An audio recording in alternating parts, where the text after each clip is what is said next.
And let's talk about Jolene because eventually at some point, hopefully I'll get her on because I think it'll be a fascinating interview on so many levels, on so many Oh my levels. God.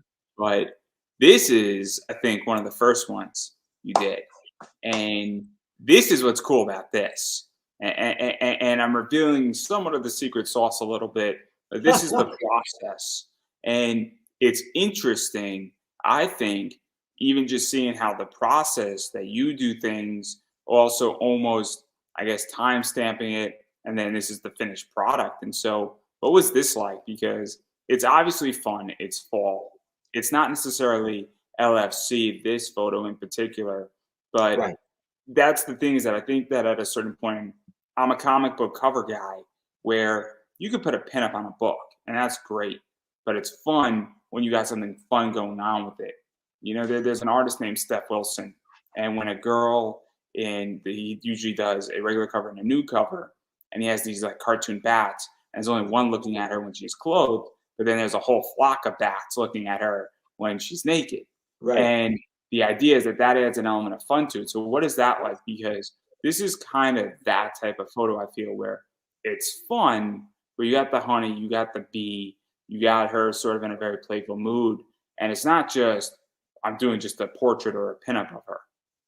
Right. This, okay, so that drawing in particular, and there's so many drawings you could just show up and I could just talk for on the story behind that one was that was Jolene's second drawing. We've shown her first one, which was Ivy, and I had no contact with her when I did Ivy. So after that one, she was so enthusiastic, and I was trying to kick out some fall drawings that year before I got into a Halloween run. And because I was talking to her, I said, would you be interested in doing a fall piece? And of course she was just, I mean, Jolene was absolutely the best to me. I mean, I just can't praise these people enough for how they are to me.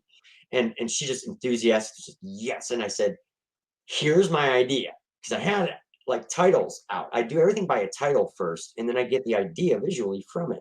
And so I was like, well, I've got this idea for honey. And she's like, I love honey.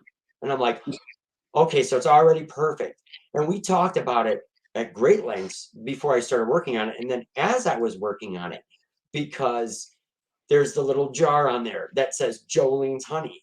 And my wife immediately was like, you better watch it what you put on there because people are going to interpret all kinds of stuff. And I like broke into a sweat and I'm like, oh my God. And I got in touch with Joe. Immediately, Jolene's just laughing at me. She's like, that's so funny.